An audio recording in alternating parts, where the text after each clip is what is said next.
یہ بات ہے 27 مارچ 1977 کی، جب KLM کا ایک پلین 160 میٹر پر آور کی سپیڈ سے رن وے پر چل رہا تھا تو اس وقت پین ایم کا پلین سامنے آ گیا۔ KLM پلین کی سپیڈ زیادہ ہونے کی وجہ سے پائلٹ کے لیے بریک لگانا پاسبل ہی نہیں تھا، اور ان دونوں پلینز میں فاصلہ بھی اتنا کم تھا کہ پائلٹ ٹیک آف بھی نہیں کر سکتا تھا۔ پھر وہی ہوا جس کا سب کو ڈر تھا، یہ دونوں پلین آپس میں ٹکرا گئے اور 583 لوگوں کی ڈیتھ ہو گئی۔ ان 583 لوگوں کی موت کا ذمہ دار کون؟ KLM پلین کا پائلٹ، پین ایم پلین کا پائلٹ، یا پھر کنٹرول ٹاور کا سٹاف جس نے پلینز کو روکنے کے لیے کچھ نہیں کیا؟ سب سے امپورٹنٹ بات یہ کہ ان دونوں پلینز نے کسی دوسرے ایئرپورٹ سے ٹیک آف کرنا تھا، تو یہ دونوں اس ایئرپورٹ پر کیا کر رہے تھے؟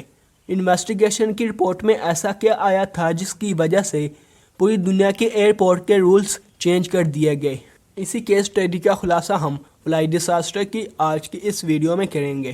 KLM کی فلائٹ 4805 نیدرلینڈ کے ایمسٹرڈیم ایئرپورٹ سے ٹیک آف کرتی ہے اور اس کو کینری آئس لینڈ کے گرین کنیریا ایئرپورٹ، جسے لاس پلماس ایئرپورٹ بھی کہا جاتا ہے، وہاں لینڈ کرنا تھا۔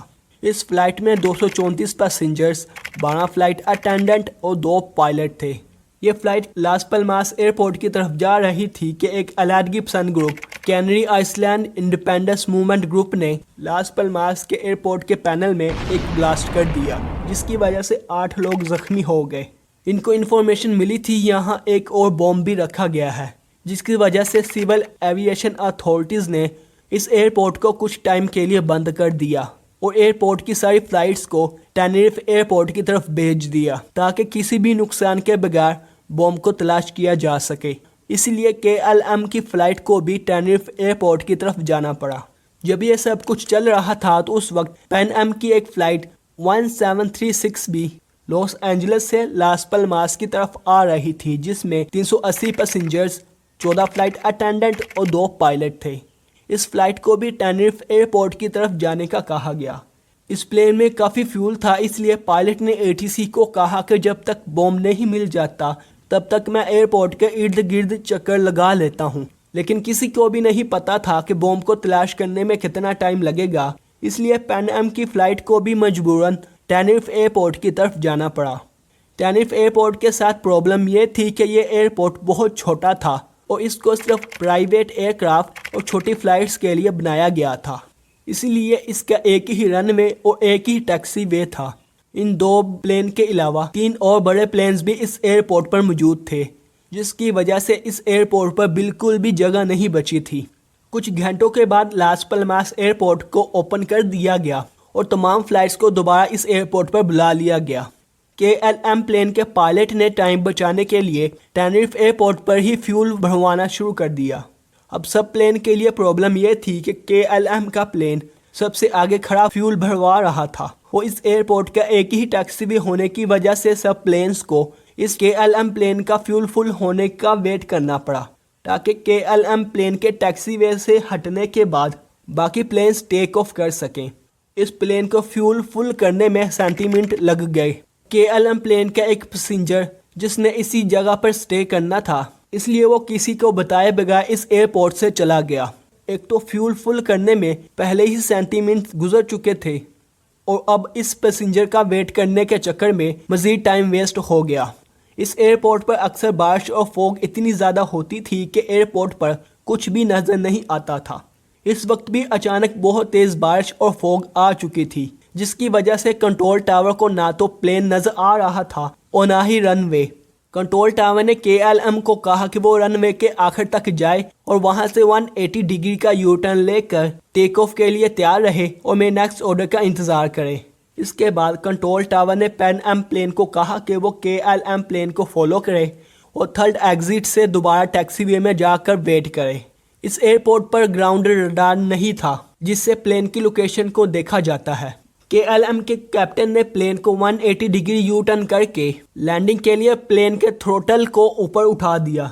اسی وقت KLM کے کو پائلٹ نے کیپٹن کو یہ کہہ کر ٹیک آف کرنے سے روک دیا کہ ابھی تک ہمیں ATC کی طرف سے ٹیک آف کرنے کی پرمیشن نہیں ملی۔ کیپٹن نے لینڈنگ تھروٹل کو فوراً نیچے کر دیا۔ فرسٹ پائلٹ نے ATC کو ریڈیو کیا کہ ہم ٹیک آف کے لیے تیار ہیں اور ATC کی طرف سے کلیئرنس کا انتظار کر رہے ہیں۔ یہاں پائلٹ نے ایک ساتھ 2 سوال پوچھ لیے۔ پہلے پوچھا کہ ہم ٹیک آف کے لیے تیار ہیں، اور ساتھ میں کلیئرنس کا بھی پوچھ لیا کہ آپ ہمیں یہ بتائیں کہ رن وے کلیئر ہے تاکہ ہم ٹیک آف کر سکیں۔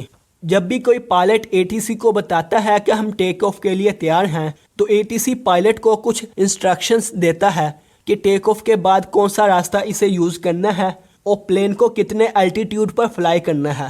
جس طرح زمین پر گاڑیوں کے لیے روڈ بنائی گئی ہیں، اس طرح پلینز کے لیے بھی آسمان پر راستے بنائے گئے ہیں تاکہ ہوا میں پلینز آپس میں نہ ٹکرائیں۔ ATC نے پہلے سوال کا جواب تو دے دیا، لیکن دوسرے سوال کا جواب نہیں دیا کہ وہ ٹیک آف کر سکتے ہیں یا نہیں۔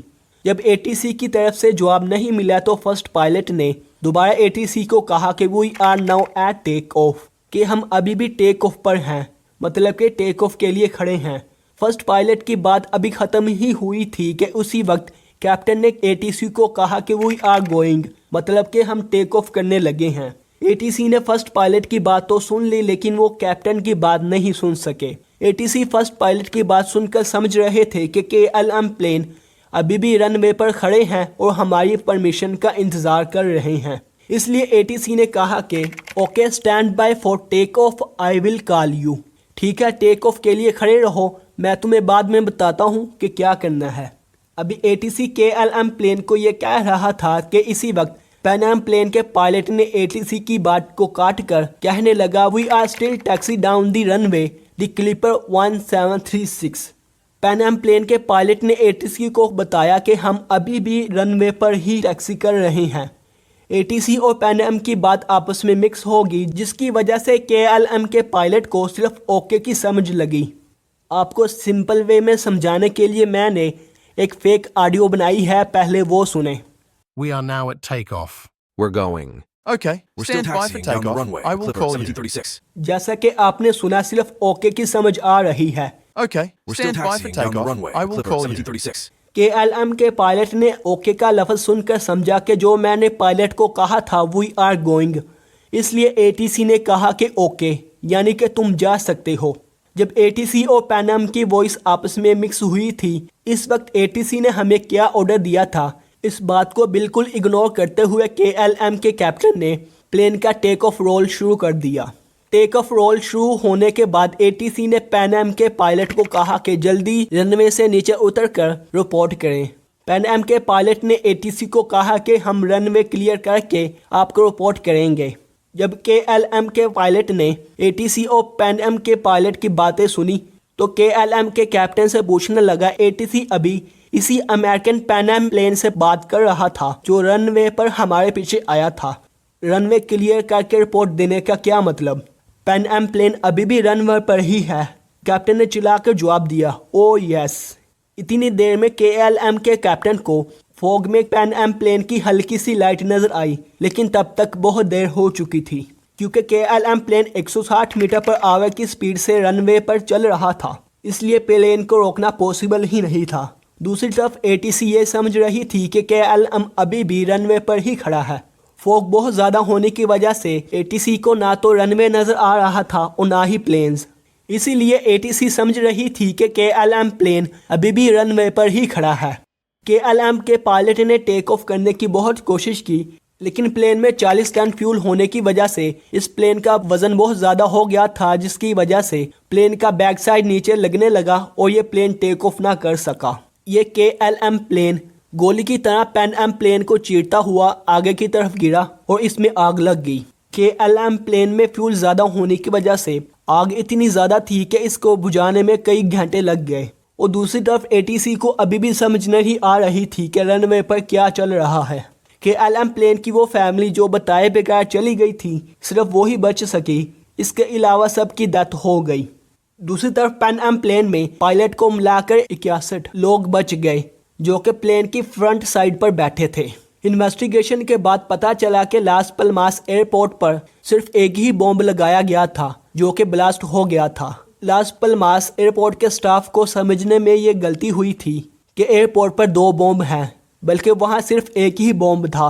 ایکسپرٹس کے مطابق غلطی صرف KLM پلین کے پائلٹ کی نہیں ہے جس نے ATC کی پرمیشن کے بغیر ٹیک آف کیا۔ بلکہ پین ایم پلین کے پائلٹ اور ATC کی بھی غلطی ہے۔ ATC جب KLM پائلٹ سے بات کر رہی تھی تو پین ایم کے پائلٹ کو ATC کی بات کاٹ کے درمیان میں بولنا نہیں چاہیے تھا، اور دوسری طرف ATC نے بھی KLM کے ساتھ کمیونیکیشن کے دوران انپروفیشنل ورڈز کا یوز کیا جو انہیں نہیں کرنا چاہیے تھا۔ اس کے بعد پوری دنیا کی فلائٹس کے لیے نئے رولز بنائے گئے، جس میں پہلا رول یہ تھا کہ کمیونیکیشن کے دوران شارٹس ورڈ جیسے اوکے، نو، یس یا روگر، جس کا مطلب ہے ٹرانسمیشن مل چکی ہے، یہ ورڈز بولنے سے روک دیا، اور ٹیک آف کا لفظ صرف اس وقت بولا جائے گا جب پلین کو ٹیک آف کرنے لگے یا پلین کو ٹیک آف کرنے سے روکنا ہو۔